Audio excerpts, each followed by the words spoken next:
question is, are you ready?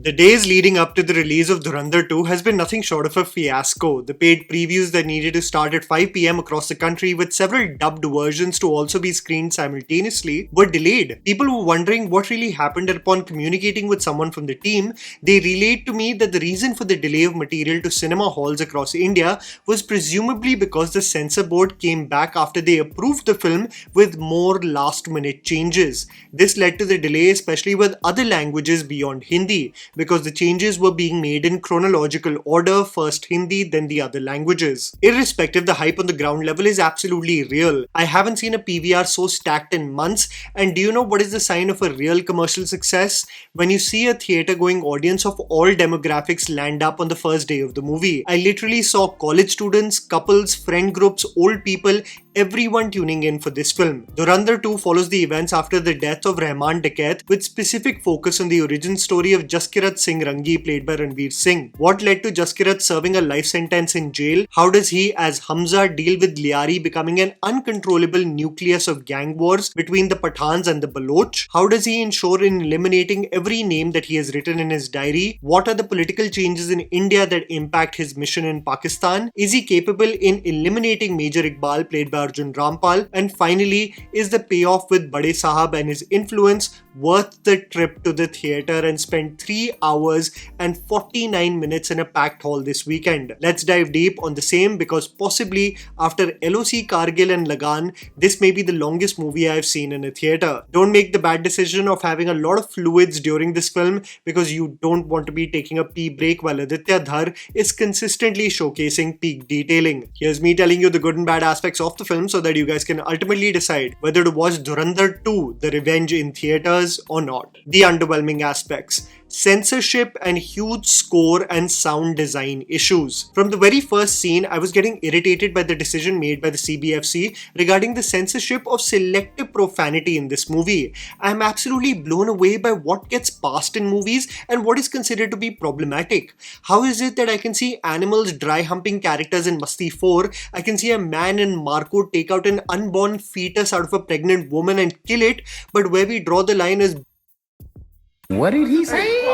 The problem is twofold in this movie. Usually the profanity is associated with anger and action set pieces, and when the sound design needs to work in cohesion with the background score, these random muted words act as a hindrance to the viewing experience. What's the second problem is that the reason for muting the words is so illogical because other words are given free rein to be said. I mean, Sanjay Dutt is saying the most bindas galis to everyone, almost given free rein to say whatever, and it is not muted, but it's this cherry picking of what words are crossing the line and what isn't that really makes some of the decisions that the CBFC takes frustrating. I mean, we are seeing beheadings in this movie. We are literally seeing limbs being chopped off. We know the movie that we are signing up for. Your disclaimer in the start of the movie says that adults should use their own intellectual capability while processing such movies. So at least give the opportunity to the audience to witness the film in its raw and true state. Let adults watch movies as the makers originally intended. The other issue that I want to talk about, and this is something that you may have noticed, at least those who have watched the film, there are glaring issues with the SFX and how it works in cohesion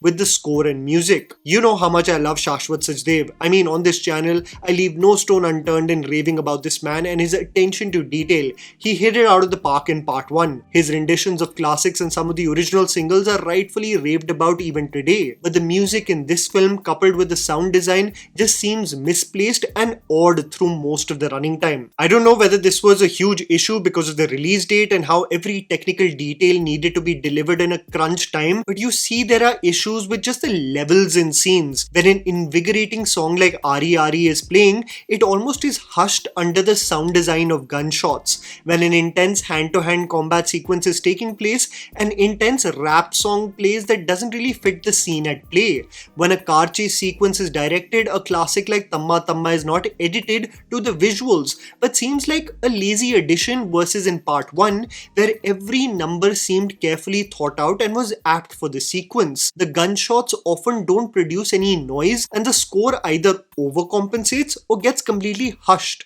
under the environment noise. There is no doubt about the fact that there are moments where the background score and music beautifully enhances the scenes, especially if one were to look at the emotional scene where Jaskirat is looking on at his family, or when Uzair loses his mind in an open market. My personal favorites being Tirchi Topiwale and Bonnie M's Rasputin playing at the perfect situation.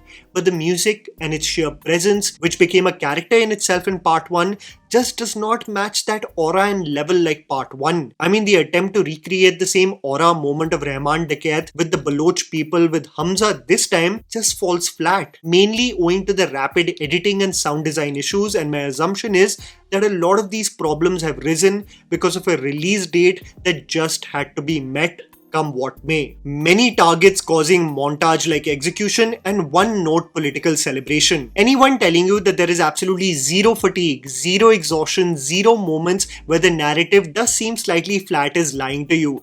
It is nearly impossible for a movie to be 3 hours and 49 minutes long and not have sequences where it isn't as engaging, and I realized the main reason why you will feel this way through portions of this movie. One of the reasons why I love part 1 is because a lot of the action was grounded and tactical. Why we loved it as Hindi fans especially was because it was so far removed from the over-the-top YRF spy universe that it became set in stone for us that this should be the standard. After the death of Rahman Dakat and Liari turning into an open battlefield, the assumption was that Dhar is going to present us this gang war, and what bummed me out was rather than showcasing the ability of Hamza as an Indian agent who is trained with the best of the best, how he does infiltrate and ruin Arshad Papu's gang, the movie takes the shape of slow motion montages. I mean, you may have seen aura farming in part 1, but the number of slow motion shots of Ranveer walking through a burnt street with his silky hair and a cigarette in his mouth were just far too many. Something I believe should have been replaced with more engaging action choreography and actually showcasing a gang war. The reason for the immersive experience of part 1 was that the ultimate villain, Rahman Dakat, was the target to be eliminated. This created a personal connection with the villain and made the mission at hand something you rooted for to be completed because you have lived in the very space of this vile man for so long. Here, however, because everything needs to be wrapped up, the targets are far too many, the same targets in Hamza's diary, hence the montage-like sequence does not help in propelling the ultimate villain played by Arjun Rampal to have the aura of the final boss that I would have liked for part 2. The rivalry is intense and exciting, but due to several targets that need to be eliminated, it doesn't have the laser-focused approach that has you hooked every minute of the film. As Hamza gains influence and the BJP comes in power in India, the film also celebrates every move made by the political party. While R. Madhavan would talk about the incompetence of the previous government in part 1 and wish for a better tomorrow, here every decision is perfect, not needing any dialogue by R. Madhavan. Sab changa si after 2014. Demonetization, its short-term impact is celebrated, but its long-term adverse effects of its own people, of over 100 deaths, of counterfeit currency going in full swing, of the informal sector being in disarray, are papered over. The Uri attack is merely presented as a footnote, and R. Madhavan does not introspect on why there was a lapse in our national security. There is no criticism of the lack of intel, of how one was attacked. One just moves on, and the solution is, at least we retaliated. So a person like Ajay Sanyal, who was otherwise critical of the problems of the previous government, simply papers over the cracks of the government in power today, presenting them as spotless and perfect, which does seem disingenuous. It was not all perfect. The good. Ensemble cast. I absolutely love this ensemble cast, man. I think these are actors who are fully committed to this project and really came on board for Aditya Dhar and this saga. I think many people forget about the fact that Dhurandhar was a wild swing that many people just did not have expectations from. Hell, Aditya was having budget issues just to make this vision a reality. It's only in hindsight that we are now celebrating this venture, but I think it's important to remember that these set of artists got together for the project and to give it their all despite the noise and chatter that considered it to be completely dead upon arrival. It tells you quite a bit that I was in a mostly empty theatre on its first day, first show last year, and now I sat in a preview screening on a Thursday in a houseful theatre. I, for the first part, did not really warm up to Rakesh Bedi, mostly delivering his PJs to cut the tension, but my god, is he absolutely hilarious in part 2. The way the theatre unanimously cackled in his scenes, all a reflection of the writing and an artist who does even the absurd with such earnestness. This role of a sycophant, a politician willing to oscillate dependent on where the power lies, having absolutely zero loyalty or a moral compass, was nailed by Rakesh Bedi. Sanjay Dutt, I kid you not, in this part felt like a kid in a candy store. The man genuinely seemed like he was given free rein to give every gali known to mankind and was just cursing at everyone. He was also pretty hilarious in this movie. What remained consistent in his role, however, was his disgust for Rakesh Bedi's character, which I feel created a really funny dynamic. R. Madhavan is resolute and convincing as Ajay Sanyal, as he was in part 1. He comes sparingly in the first half of the film but gets hero moments of vindication in the second half, which really made the movie come full circle on the journey he has personally had. Sara Arjun also briefly appears in this saga, but I was extremely impressed where she is put in uncomfortable predicaments. This is Sara's first role as an adult in a feature film, and sequences that required her to channelize her anguish, pain, and the terrible predicament of possibly losing everything. I must say Sara nailed both her delivery of the spoken word and got her expressions right on point. That you immediately empathize with the girl simply caught in a situation she never asked for. Arjun Rampal, I believe, could have been better explored rather than leaving a lot of his meat to be shed light on in the end. What's crazy is that I found him to be more intimidating in part 1 than how his character evolved in part 2. Kudos to Arjun though to at least take the shape of the Angel of Death physically. In the case of new characters, Suvinder Vicky playing the role of Major Iqbal's father and Udaybir Sandhu as Pinda are extremely impressive. I should not reveal much about their characters until the spoiler-filled review,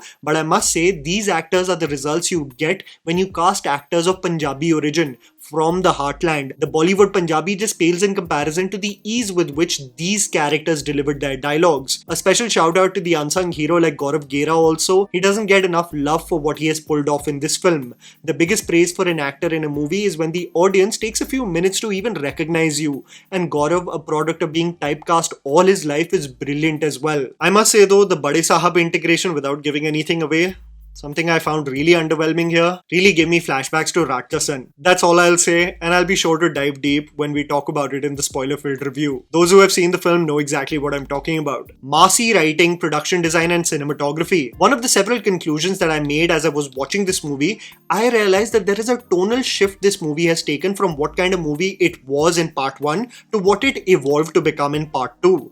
While the first movie was extremely observant about the small details of Lyari and several of its moving elements and how one assimilates within rogue groups, Part 2 is the same tactical approach given free rein to blast. So the movie transitions from an understated espionage film to a full-on massy entertainer, and this is where I believe it becomes necessary that I tell you the kind of movie you will be stepping in for.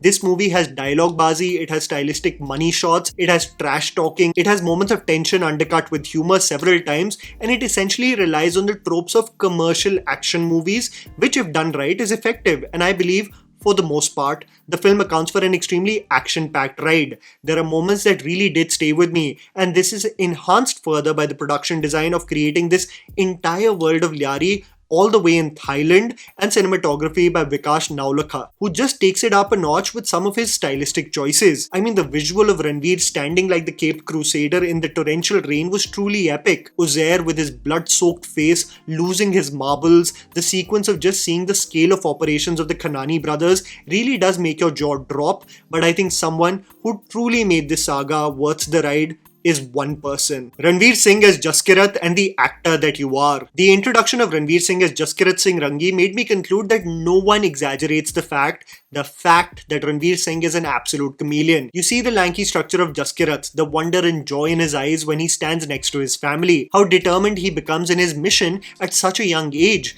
the rage that fills every fiber of his body, and how the light in his eyes also vanish. There is this sequence of him unexplainably crying just looking at the sheer sadness that his actions have caused, and I couldn't help but want to reach out to Jaskirat emotionally, a man burdened by the guilt that he could not act faster.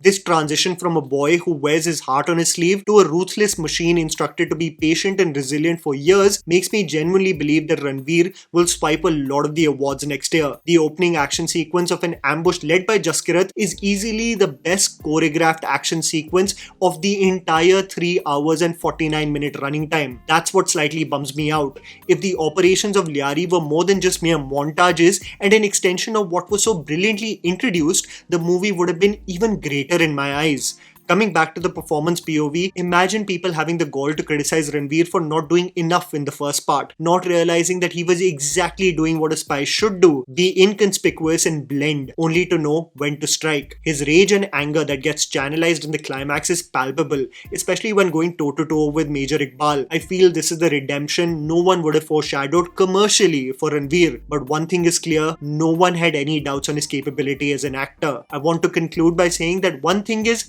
very clear. Please listen to this.